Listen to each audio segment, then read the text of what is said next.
오늘은 웨스터민스터 소요리 문답 40문이죠. 복종의 규칙인 도덕법, 복종의 규칙인 도덕법이라는 주제를 가지고 우리 말씀에 은혜를 나누겠습니다. 먼저 우리 웨스터민스터 소요리 문답 이거 40문을 같이 질문하고 답을 읽고 말씀을 들어가 볼게요. 한번 읽어볼까요? 제가 먼저 문을 읽고 여러분들 같이 답을 읽을게요. 제 40문, 하나님은 사람에게 복종의 규칙으로 처음에 무엇을 나타내셨습니까? 답, 하나님이 사람에게 복종하도록 처음 나타내셨던 규칙은 도덕법이었습니다. 예, 아멘. 그래서 이제 오늘은 이 십계명을 들어가기 위한 십계명이 어떠면 이제 서론격이에요. 이제 그 십계명을 들어가기 위한 이제 하나의 작업인데, 그래서 이제 하나님께서 사람에게 복종의 규칙으로 처음에 주신 것이 바로 이 도덕법이다라고 얘기를 하고 있어요. 그래서 이제 복종의 규칙이 된다라는 거죠, 이 도덕법이. 그래서 1번 읽어보면은 은혜의 시대에 과연 율법을 지켜야 하느냐라는 질문을 했어요. 그래서 우리가 지금 본문 말씀 읽었지만 마태복음 5장 17절에 보면은 내가 율법이나 선지자를 폐하러 온 줄로 생각하지 마라. 폐하러 온 것이 아니고 완전하게 하려 함이라. 진실로 너희에게 이르노니 천지가 없어지기 전에는 율법의 1.1획도 결코 없어지지 아니하고 다 이루리라 라고 해서 예수님께서도 이 땅 가운데 오실 때 율법을 폐하러 오신 분이 아니라 율법을 완성하러 오신 분이다 라고 우리에게 말씀하고 있다라는 거예요. 그러니까 예수님이 왜 이렇게 율법을 가지고 말씀하시는지를 우리가 잘 이해해야 돼요. 일단 문장을 읽고 제가 풀어드릴게요. 예수님의 십자가의 대속 사역은요, 우리를 죄와 사망에서 구원하셨어요. 그래서 율법의 완성을 이루셨죠.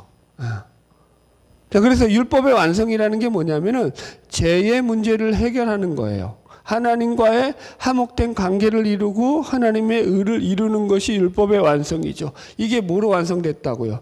예수 그리스도의 십자가로 완성되었다라는 거예요, 여러분들.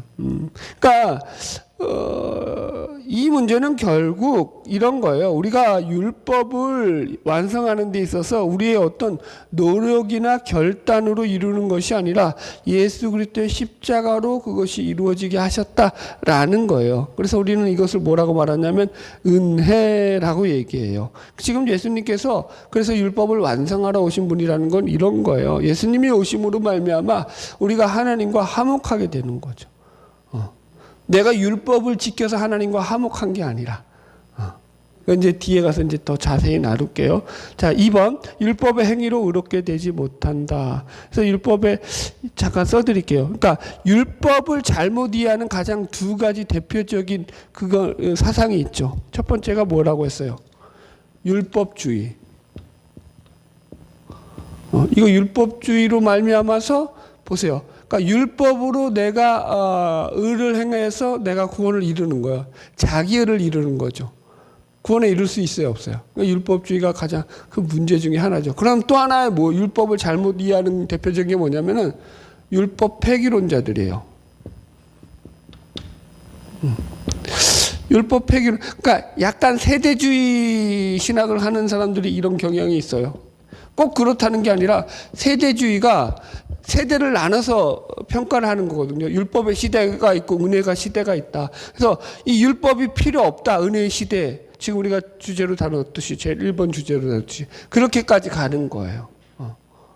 그러면 율법이 필요 없나요?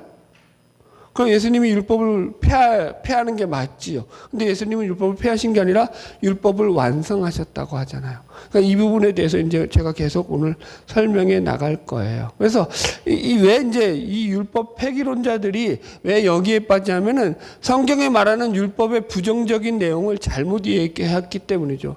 성경에서 율법을 부정적으로 말할 때는요, 항상 구원에 관련돼서 설명할 때, 칭의론에 대해서 설명할 때 부정적으로 얘기해요. 율법으로 구원에 이룰 수 있다, 없다? 없다. 그 얘기하는 거예요. 자, 좀 읽어볼게요. 그래서 2번 율법의 행위로 의롭게 되지 못한다 이 얘기죠. 그래서 제가 성경 구절 쭉 써놨잖아요. 갈라디아서 2장 16절 사람이 의롭게 되는 것은 율법의 행위로 말미암음이 아니요 오직 예수 그리스도를 믿음으로 말미암은 줄 알므로 우리 또 그리스도 예수를 믿나니.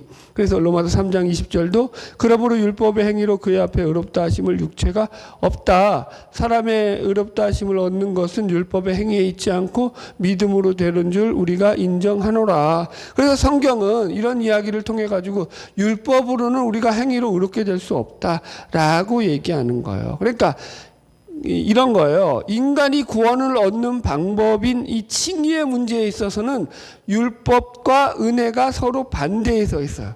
왜냐하면 율법이 가진 법칙 중에 하나는 뭐냐면 행위의 법칙이에요. 내가 율법을 지킴으로 말미암아서 어떻게 되는 거야? 의롭게 되는 거거든요. 그죠? 내가 그 율법을 행함으로 말미암아서 그 뒤에 그 준행하는 결과가 따라오게 돼 있는 거예요. 그래서 이게 인과율의 법칙이라고도 해요. 그냥 들으세요.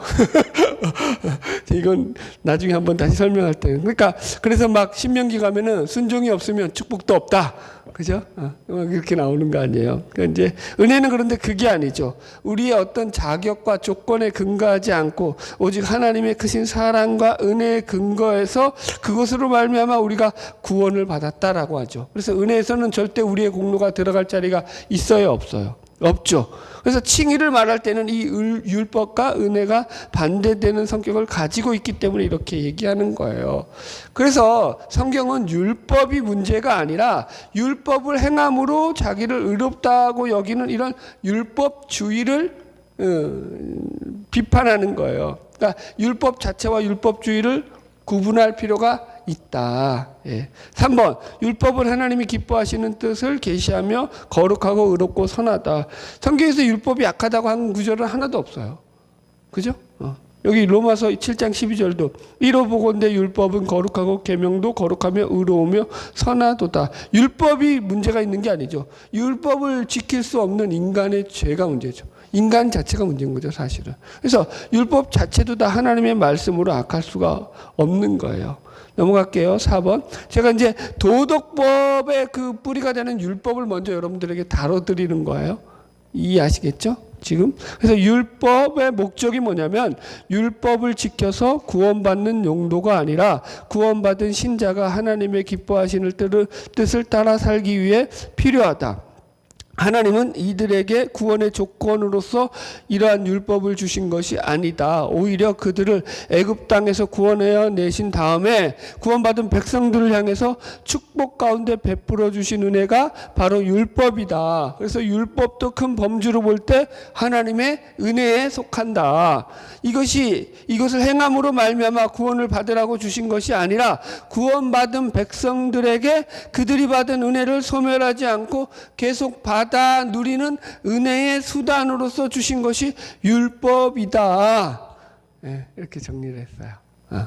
이런 거 보세요. 잘 들어보세요.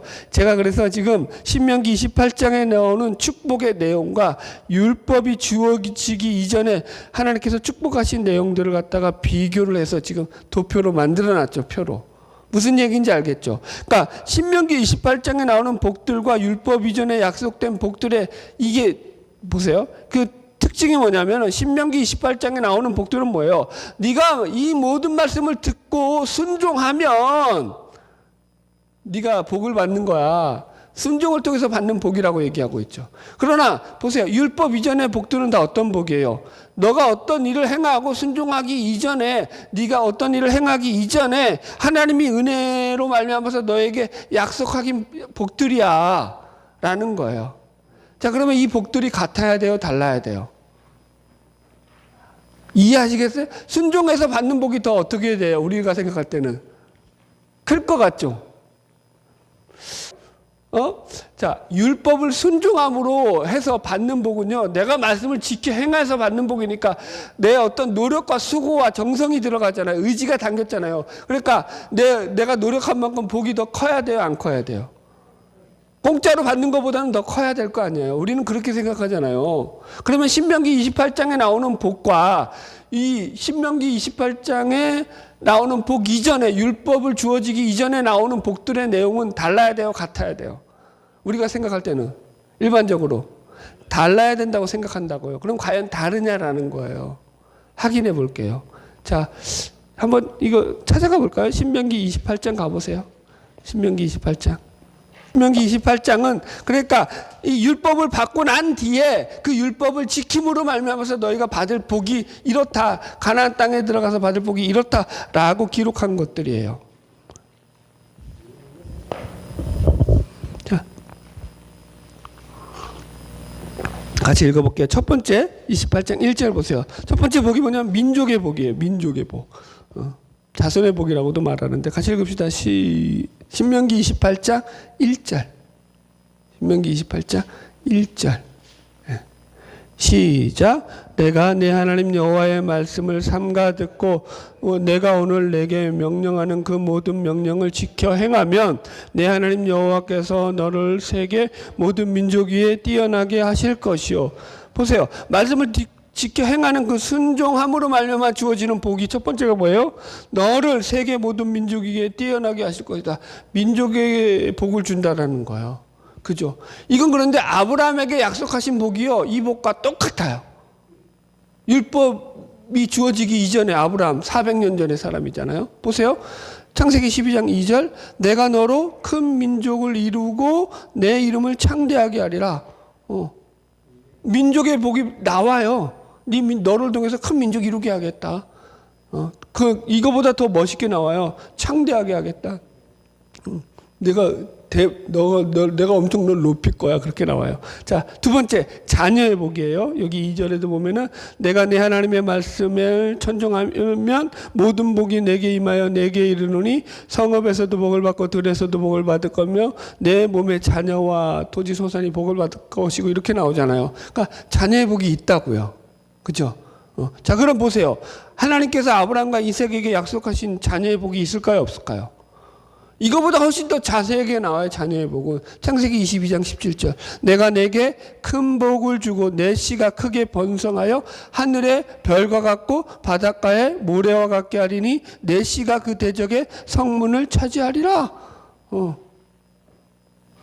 그죠?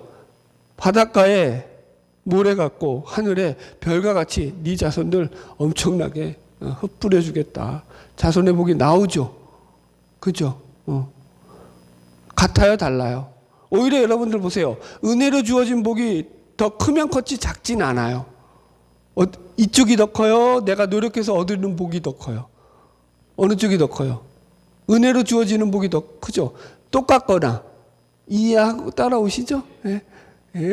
자, 그 다음 거 세 번째, 물질의 복, 땅의 복이죠. 여기 2절 이하가 다 나와요. 그래서 보면은 3절 읽어볼게요. 성읍에서도 복을 받고 들에서도 복을 받을 것이고 내 몸의 자녀와 내 토지 소산과 내 짐승의 새끼와 소와 양의 새끼가 복을 받을 것이고 내 떡반죽 그릇과 내 강주리와 떡반죽 그릇이 복을 받을 것이고 내가 들어가도 복을 받고 나가도 복을 받고 앉아도 복을 받고 일어나도 복을 받고 뒤집어져도 복을 받고 엎어 누워도 복을 받고 우리가 일명 땅의 복, 물질의 복이라고요. 이 땅에서 번영하고 잘 살 거야. 이 얘기를 하고 계셔요. 그죠? 자, 그럼 이게 여러분들 율법이 주어지기 이전에 그러면 이 약속이 없을까요? 있어요. 모세에게 하나님께서 약속하신 복 중에 출애굽기 3장에 보면은 하나님께서 모세를 부르면서 이렇게 약속을 하셔요. 내가 말하였거니와 내가 너희를 애굽의 고난 중에서 인도하여 내어 젖과 꿀이 흐르는 땅, 곧 가나안 땅, 가나안 족속과 또 무슨 족속과 무슨 족속과 무슨 족속의 땅으로 올라가게 하리라. 그 땅을 차지하게 될 것이다. 이런 약속을 해요. 자, 여러분 보세요. 너가 이제 이 복을 내가 비교해 드릴게. 어느 게 더 큰 건지. 야, 네가 오늘 돈을 벌어가지고 네가 오늘 수입을 100만 원을 얻을 거야 라고 복을 한 이 복이 1번이에요. 2번은 내가 오늘 너에게 이제 어디랄까요? 여러분들이 살고 싶은 땅이 어디예요? 한번 통진 땅이에요? 이 통진을 다 네 땅으로 만들어 줄게. 어느 게 커요, 복이? 후자가 훨씬 크죠. 여러분 보세요. 내가 너에게 집을 줄 게가 커요? 내가 너에게 빵을 줄 게가 커요? 집이 훨씬 크죠. 무슨 말인지 이해하시겠죠? 지금 하나님께서 모세에게 약속한 것은요, 땅을 다 준다는 거예요. 부동산이죠. 땅이 훨씬 크죠. 여러분들, 그죠? 들어가도 복을 받고 나와도 복을 받고, 물론 그것도 좋은데 그 복은 이 복에 비하면 뭐예요? 뭐라 그러죠? 뭐의 피라고 하죠? 세 발의 피라고 하나요? 더 작다고요. 이해 가시죠? 물질의 복, 땅의 복도 하나님께서 은혜로 내가 너희들에게 주겠다라고 하는 복이 훨씬 더 커요. 같거나 작지 않아요. 자, 그 다음에 전쟁에서의 승리 봅시다. 7절 읽어봅시다. 시작. 여호와께서 너를 대적하기 위해 일어난 적군들 앞에서 패하게 하시리라. 그 적군들을 내 앞에서 패하게 하시리라. 그들이 한 길로 너를 치러 왔으나 내 앞에서 7길로 도망하리라. 야, 이 말씀 가지고 목사님들이 아주 많이 이용하죠. 원수 마귀가 한 길로 쳐들어왔다가 7길로 도망가는 역사가 있을지어다. 아멘하고 아, 진짜 못 살겠어. 아주 못 살겠어 내가. 그렇게 많이 써먹죠 목사님들이. 물론 그게 나쁘다는 얘기는 아니에요. 여러분들. 그러니까 이제 이 승리케 전쟁에서 승리하는 복을 주시겠는 거예요. 대적을 물리치는 복을 준다는 거죠. 그죠? 자, 그러면 이제 보세요. 이 율법이 주어지기 이전에 이런 복들이 없었냐고요? 아니요. 수두룩 빽빽하죠. 아브라함이 여러분들 자기 사병 300명 정도밖에 안 되는 그 사병 가지고 여러분요, 그돌라오멜 연합군을 이겼다고요. 전쟁에서 이길 수 없는 승리를 했다고요. 그게 아브라함이 잘 싸워서 이긴 거예요? 아니죠. 그죠? 모세가 여러분들 애굽에서 출애굽해서 가나안 땅에 들어가기 일보 직전인데 보세요. 여튼간에 애굽에서 나올 때 수많은 애굽으로부터의 그죠? 위험을 당하고 어려움을 겪었지만 바로로부터 하나님께서 모세와 이스라엘 백성들을 10가지 재앙을 통해서 지켜주셨잖아요. 이것보다 큰 승리가 어디 있어요? 그죠? 여러분, 율법이 주어지기 전에 바로 일어났던 전쟁이 뭐냐면 아말렉과의 전투예요. 그죠? 아말렉과의 전투에서 이겼어요? 안 이겼어요? 그 유명한 모세가 손을 들면 이스라엘이 이기고 모세가 손을 내리면 아말렉이 이기더니 이래가지고 어쩔 수 없이 이기려고 손을 갖다가 들고 있었다. 그 얘기 나오잖아요. 그죠? 그거 모세와 이스라엘 백성들이 잘 싸워서 이긴 거예요? 하나님이 이기게 하신 거예요? 하나님이 이긴 게 아니죠. 애굽에서 출애굽한 거 이스라엘 백성들이 예뻐서 하나님이 그렇게 이기게 하신 거예요. 그들이 하나님의 말씀에 순종하고 말씀을 잘 들어서 하나님이 그에게 복 주시어서 전쟁에서 승리하게 하신 거예요? 아니면 하나님께서 그냥 은혜로 공짜로 은혜를 베푸셔서 그들을 애굽에서 구원해 내신 거예요? 후자죠. 이해 가시겠죠? 자, 지금 비교해 드렸어요. 자, 그러면 우리가 지금 명확하게 드러나는 게 뭐냐면 우리가 생각하는 것과 이게 다르다라는 거예요, 복이. 그죠? 아까 우리는 분명 내가 더 노력하고 내가 더 열심을 내면 복이 더 좋아야 되는데 오히려 같거나 오히려 더 모자라다고요, 그 복이. 여러분들. 그 은혜로 주어진 복이 훨씬 더 사실은 보니까 엄청나게 더 커 있다라는 거예요. 자, 여러분들 왜 그러냐면 우리가 여기서 뭘 착각하냐면은 자꾸 그러니까 이 복에만 집중하다 보니까 이 복과 저주에만 집중하다 보니까 이게 이제 자꾸 이 나무만 보는 거예요. 숲을 봐야 되는데. 그래서 여기서 이제 자꾸 틀리게 되는 거거든요. 그러니까 여기서는 복이 목적이 아니고 저주가 목적이 아니라 순종이 목적이에요. 순종. 순종이 목적이기 때문에 예수님이 이렇게 얘기하는 거예요. 그러니까 이런 거예요. 하나님께서 복과 저주를 28장에서 신명기 28장에서 말씀하시는 그 이유는 그 니들이 복 때문에 잘 믿어야 된다라고 꼬시는 거예요. 사실은 하나님이. 근데 사실은 우리가 조금만 그 껍질을 벗겨나면은 하나님은 그들에게 더 큰 복을 벌써 이미 주셨다고요. 여러분들. 그래서 여러분들 모세가 하는 얘기는 뭐냐면 너희들이 그 땅을 하나님의 은혜로 들어가는 거야. 그래서 그 땅을 은혜로 들어가지만 그렇다고 그 자리가 아무런 책임이 없는 그런 자리가 아니야. 하나님의 사람으로 책임 있게 살아가야 될 너희들의 의무와 책임이 있어. 그것이 바로 순종이야 라고 얘기하는 거죠. 우리도 마찬가지예요. 여러분들 애들에게 공부를 시킬 때 그냥 시켜요. 이게 공부를 안 할 것 같으니까 어떻게 해요? 조건을 걸죠. 야, 내가 뭐 사줄게. 그렇게 조건을 걸죠. 그러면서 이제, 그래서 그 아이를 공부를 시키려고 하는 게 목적이지, 사주겠다는 그게 목적이 되는 건 아니잖아요, 여러분들. 그래서 여러분들, 지금 이런 말씀들을 통해서 우리가 배울 수 있는 것은요, 지금 율법의 목적이 뭐냐라는 거예요. 율법의 목적은요, 이게 다시 한번 보세요, 여기. 이제 내용을 설명했으니까 다시 읽어보세요. 율법을 지켜서 구원받는 용도가 아니라 내가 이거 지켜가지고 의로워지고 구원받는 건 율법주의라고 했죠. 그러니까 여기에 이걸 잘못 알았기 때문에 그런 거예요. 유대인들이. 그죠? 그게 목적이 아니라 뭐가 목적이라고요? 구원받은 신자가 하나님이 기뻐하시는 뜻대로, 하나님의 뜻대로 살기 위해서 필요한 것이 율법이라는 거예요. 그게 율법의 목적이라는 거예요, 여러분들. 그래서 여러분들 왜 잘해라, 그럼 이렇게 설명할게요. 왜 그러니까 이렇게 잘해라, 못해라 이 이야기들이 나오냐면은 이게 하나님의 은혜를 받았잖아요. 하나님의 복을 받았잖아요. 그것으로 끝이 아니기 때문인 거예요. 가나안 땅에 들어가면 끝. 예수를 믿으면 끝. 그게 아니라는 거예요. 신자가 됐으니까 끝. 나는 예수를 믿고 하나님의 은혜를 입어서 구원받았어. 그래서 난 지금 죽어도 천국에 가. 그럼 끝. 그럼 얼마나 좋겠어요. 저도 그러면 좋겠어. 이제 예수 믿고 나는 이제 지금 죽어도 천국에 가니까 그냥 이제 다 끝냈으면 좋겠어. 그러면 이제 바로 천국에 가면 되잖아. 근데 그렇게 돼요, 안 돼요? 안 되죠. 어떻게 되죠? 예수를 믿었기 때문에, 은혜를 입었기 때문에 은혜를 입은 자로서 살아가야 될 신자의 책임과 의무가 따라온다는 거죠. 그 얘기를 하는 거예요, 여러분들. 그래서 여러분들 이런 차원에서 은혜에 들어갔다라고 해서 내가 은혜를 입었다고 해서 그것으로 모든 것이 다 되는 게 아니라 그 은혜를 가지고 이제 그 은혜를 입은 자로서의 어떠한 삶을 살아야 하는지가 우리에게 주어진 큰 과제로 남아 있다. 그래서 신명기 28장에서 하는 얘기가 바로 그 이야기예요. 자, 이걸 이렇게 얘기할게요. 이제 다음 주에 하겠지만은 십계명에 주신 목적도 마찬가지예요. 예전에도 했지만 율법을 주신 목적은 여러분 분명해요. 그러니까 너가 그냥 이런 거예요. 복 받기 위해서 내가 너희들에게 복을 주기 위해서 준 거야가 아니라는 거예요. 하나님과의 관계 맺음을 통해서 너희가 내 백성이 되고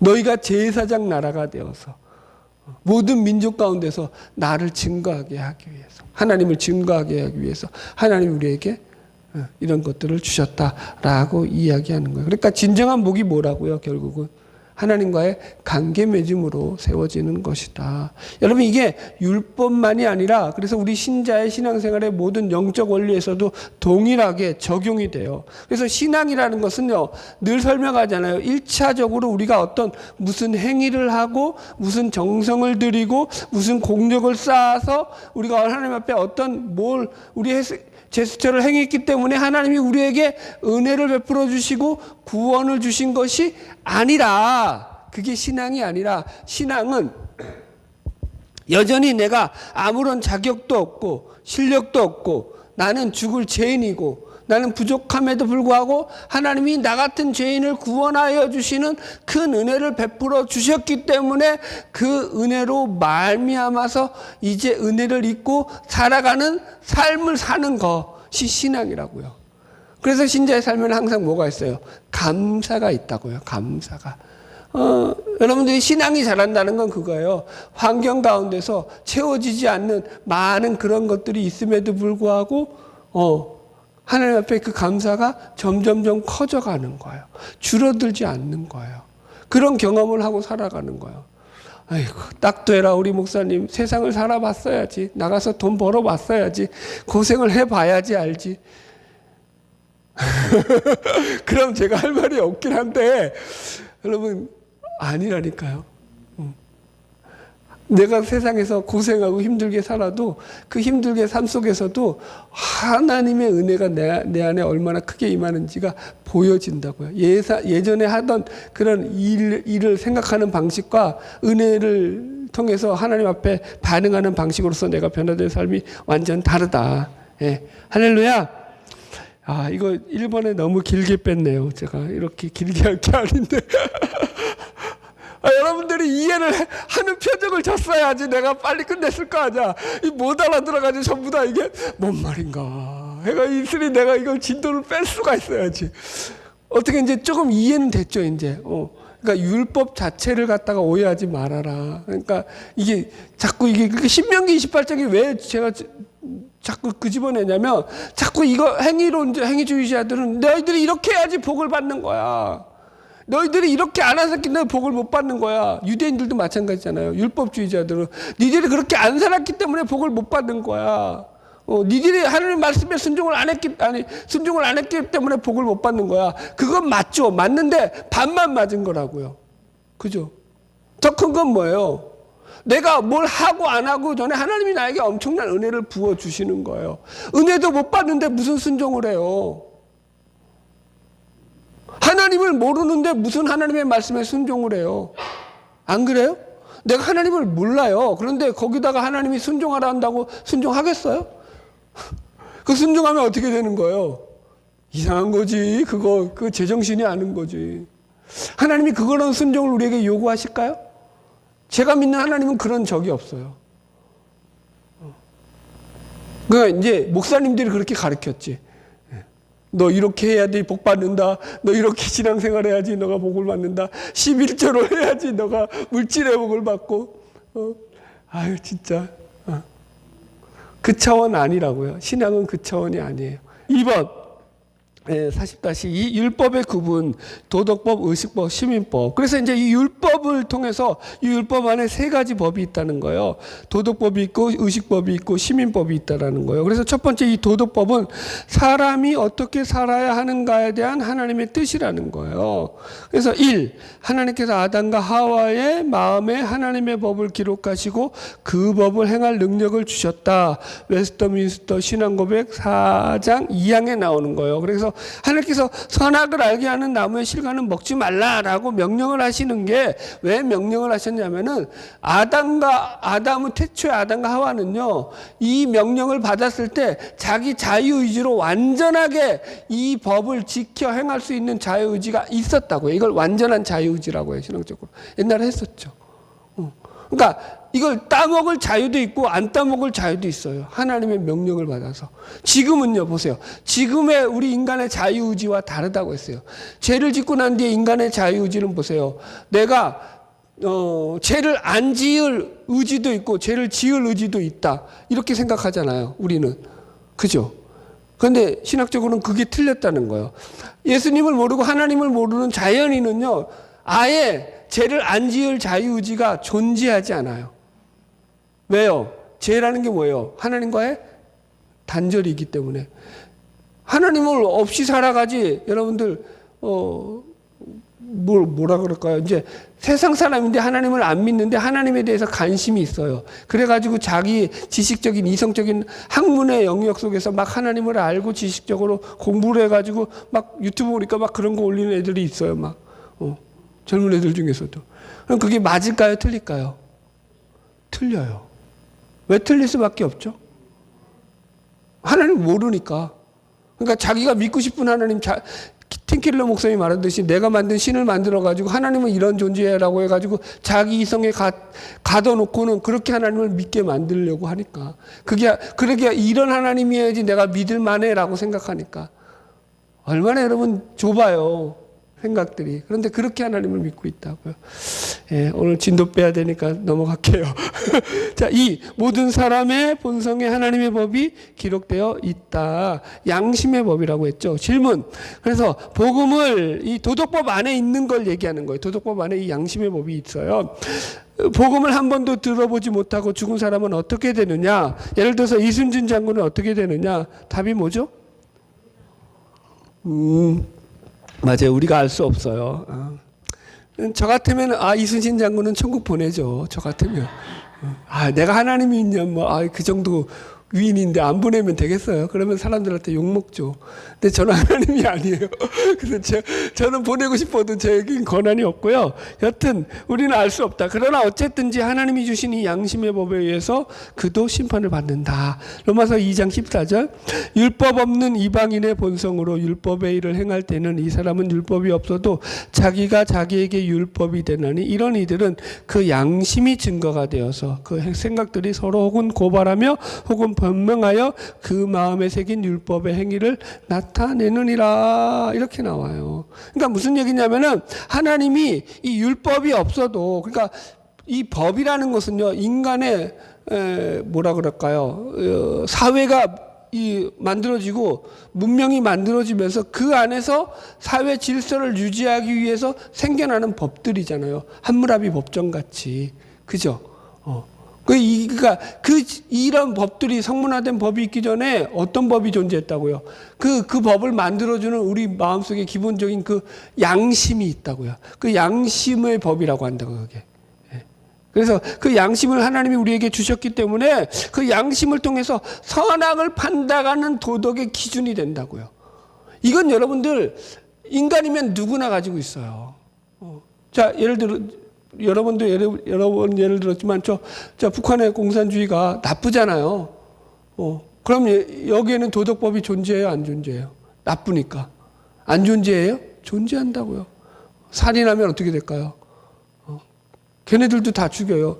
가능하면요, 우리보다 훨씬 더 보수적이에요. 우리는 간통죄도 없잖아요. 거기는요, 훨씬 더 보수적이에요, 여러분들. 가늠하면 여러분 끔찍하게 죽어요. 또 그런 법들이 엄청 많잖아요. 여러분들. 그러니까 이 도덕법이 존재한다고, 양심의 법이. 자, 보세요. 디모데전서 1장 19절. 믿음과 착한 양심을 가지라. 어떤 이들이 양심을 버렸고 그 믿음에 관하여서는 파선하였느니라. 여기서 보면은 보세요. 무슨 얘기냐면은 이 양심이라는 것은 인간의 마음을 비춰주는 가장 원초적인 거울이 되기 때문에 그 양심을 통해 가지고 우리가 믿음의 그 영역까지 이것이 연결되어 있다라는 것을 성경에서 얘기해요. 그래서 이게 지금 디모데에게 사도 바울이 이 집사를 뽑는 그 가정 가운데 하는 말들이에요. 이런 얘기들이 많아요. 선한 양심을 가진 자를 뽑아라 라고 얘기를 해요. 양심이 착한 자라야 된다라고 얘기해요.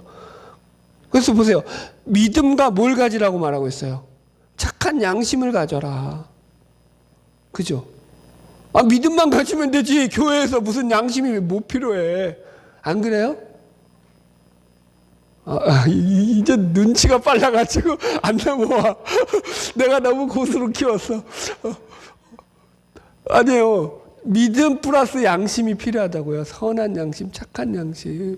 여러분들, 이 무슨 얘기냐면은, 그러니까 우리가 믿음이 자라나는데 가장 큰 그 밑거름이 되는 게 뭐라고요? 우리의 믿음의 밑거름이 되어주는 게 양심이라고. 착한 양심, 선한 양심. 그래서 집사를 뽑을 때도 착한 양심이 있는 자를 뽑아라라고 바울이 얘기하고요. 베드로도 마찬가지고 선한 양심을 가져라라고 성도들에게 얘기해요. 왜 자꾸 이렇게 양심을 들먹이냐면 이 양심이 하나님을 알게 되는, 그러니까 양심에 비추어서 우리가 하나님을 아는데 희미하게 알죠. 그건 희미하게. 뚜렷하게 알면은요, 뭔 걱정이 있겠어요. 그런데 희미한 빛으로 알아요. 넘어갈게요.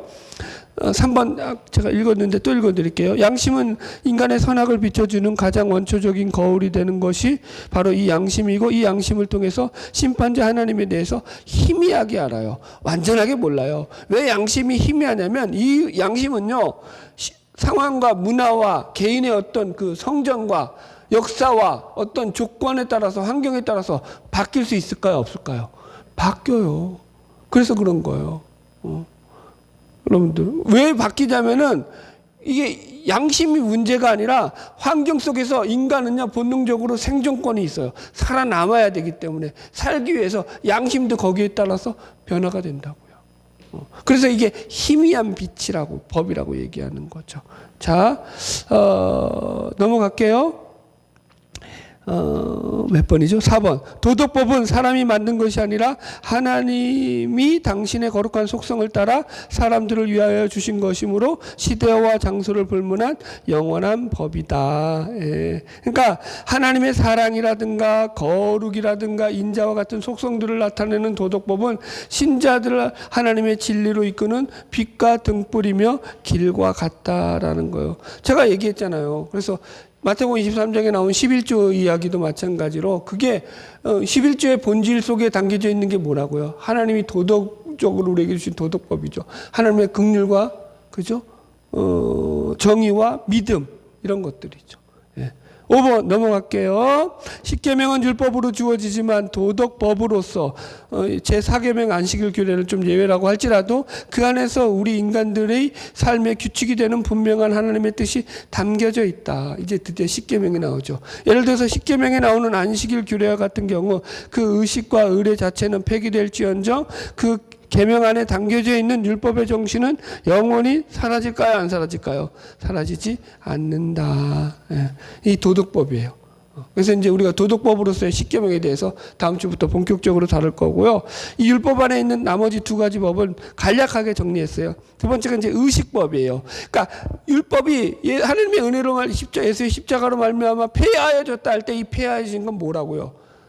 율법 자체가 아니라 율법 안에 있는 한 카테고리인 이 의식법이 폐하해졌다고요. 율법 안에는 뭐가 있다고요? 세 가지 법이 있다고요. 첫째가 도덕법. 이건 십계명이에요. 그래서 이거는 일명 항존법이라고도 얘기해요. 항존법이 뭐예요? 영원히 존재하는 법, 사라지지 않는 법. 그 다음에 두 번째가 뭐였어요 지금? 의식법. 왜 의식이에요, 의식? 이게 이제 영어로 세레모니 했잖아요. 의례, 의식, 어떤 행사, 기념, 이런 거예요. 그래서 여기에는 의식법에는요, 대표적인 게, 음식에 관한 규례와, 그 다음에 절기에 관한 규례와, 제사에 관한 규례와, 안식일에 관한 규례가 있어요. 이런 것들이 다 뭐라고요? 네, 의식법. 더우세요? 덥대잖아요. 그렇죠. 에어컨 좀 키세요.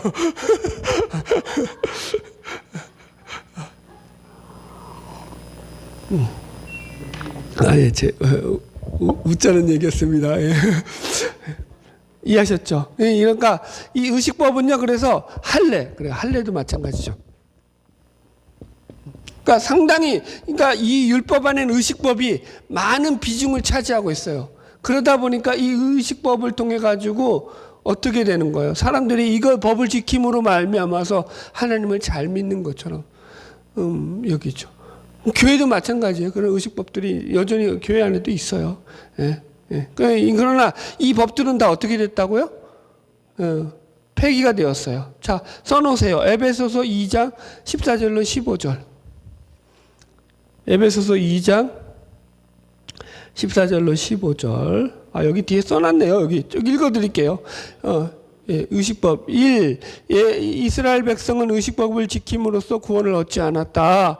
유대인들이 율법주의에 빠지게 된 가장 큰 이유 중에 하나가 그들은 자꾸 자신들이 율법을 지킴으로써 의롭게 되고 구원을 받는다고 생각하였기 때문이다. 율법주의라고 했죠. 그래서 모든 의식법은 예수 그리스도의 예표이므로 실제가 오신 후에 폐지되었다.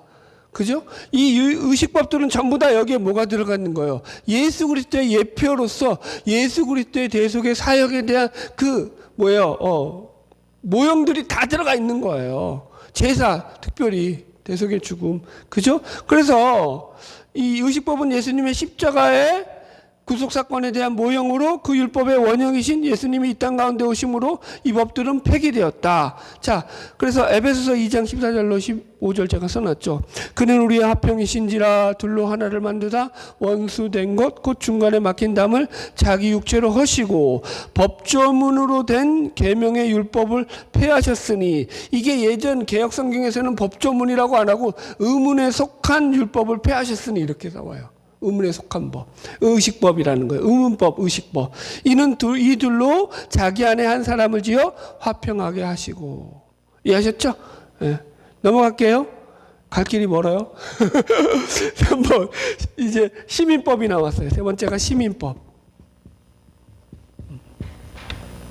이건 뭐냐면요, 인간과 인간 사이에서 발생하는 각종 민법을 다루는 거예요. 민법이라는 거예요. 예를 들어서 종에 관한 법, 그죠? 그 다음에 또 폭행에 관한 법, 그러니까 뭐 그다음에 도둑질이라든가, 그죠? 살인이라든가 뭐 하여튼 여러 가지가 나와요. 뭐 하여튼 남의 집에 가가지고 뭐 물건을 훔친다거나 간음한다거나 뭐 이런 것들 여러 가지가 나와요. 그래서 이 시민법은요, 구약의 이스라엘 백성이 한 국가로 존립하면서 지켜야 했던 법이다라고 했어요. 그래서 이 시민법에 나타나는 원리는 뭐냐면, 여전히 하나님의 깊으신 뜻을 나타나고 있기 때문에 오늘날에는 물론 사회가 다르고 문화가 다르잖아요. 역사가 다르고 시대가 다르기 때문에 그 법 그대로 지키진 않아요. 그럼에도 불구하고 그 시민법에 담겨있는 그 정신과 원리는 우리가 합리적으로 생각하고 순종하는 것이 맞다라고 생각해요. 예를 들어서 제가 노예제도를 하나 예를 들어놨어요. 그죠? 예를 들어가지고 이 지금 노예제도가 폐지된 이 문화 속에서는요, 고대사회 노예제도가 있었던 그 시대와는 완전 다른 시대적 상황을 살고 있기 때문에 지금도 노예제도를 지켜야 간다 그러면 말이 안 되죠. 그러나 여러분 보세요. 이 종을 해방시키는 정신이 성경 말고 없어요. 성경 말고 어디서 여러분 인간의 인권이 나와요? 안 나와요. 그것도 노예를, 여러분들. 여러분 로마법에서 노예를 내가 잡아온 노예를 너희들 7년이 되면 해방시켜야 된다, 그런 게 나오는 게 있어요? 어느 법에서? 함무라비 법정에 나와요? 안 나와요. 세상 어디 법정에서도 노예를 해방시켜라 이런 법은 없어요. 그러나 어디에는 나와요? 성경에는. 노예가 같은 히브리 민족일 때는 7년이 되었으면 풀어줘라, 자유를 줘라, 나온다고요. 여러분들. 그러니까 이런 것들은 다 율법이 가지고 있는 그 안에 어떤 박의 정신이라든가 자비와 인애의 정신들이라는 거죠. 예, 오늘 여기까지 하겠습니다. 결론적으로 넘어가서 결론을 보고 끝냅시다. 결론. 우리가 오늘 이제 도덕법에 대해서 나눴고요. 그래서 신자가 하나님의 말씀인 성경을 읽고 묵상해야 하는 이유가 뭐냐라고 제가 이렇게 이제 적용을 하면서 말씀을 물었습니다. 여러분 보세요. 우리가 하나님의 말씀을 배우는 이유는 딱 그거예요. 우리가 말씀을 배우지 않으면은요, 자꾸 우리가 이 말씀을 어떻게 본다고요? 말씀을 통해서 내가 보고 싶은 대로, 내가 욕심내는 대로, 내가 욕망하는 대로만 본다고요. 아까도 얘기했지만 이 신명기 28장의 얘기를요, 이스라엘 백성들이 다 어떻게 보고 있어요? 복받는 비결로 보고 있다고요. 그러다 보니까 어떻게 된 거예요? 지 무덤을 지들이 판 거죠. 표현을 이렇게 해서 죄송해요. 안 그래요? 하나님이 복은 사실은 어떻게 한 거예요? 이미 그들에게 넘치도록 줬다고요. 아니, 가나안 땅 샀으면 됐지. 50평 땅 샀으면 됐지. 뭘 더, 50평은 너무 적나요? 1000평 땅 샀으면 됐지. 뭘 더 바래. 욕심도 많은 거지. 그죠? 그 정도 땅을 찾아놓고는 보세요. 그래 놓고 자꾸 뭘 바라는 거예요? 내가 더 복을 많이 받고 내가 더 잘 살기 위해서 난 말씀에 순종할 거야. 이렇게 갔다고요. 그거 아니라는 거죠. 복 받기가 아니라 순종이 목적이라고, 순종. 하나님과의 관계 맺음이 목적이라고요. 그래서 그 삶을 통해서 하나님이 우리에게 주시는 복들을 누리게 하시는 거죠. 할렐루야. 바라기는 저와 여러분을 통해서 하나님께서 허락하신 이 은혜를 날마다 누리면서 살아가는 복된 삶이 되기를 예수님의 이름으로 축복합니다.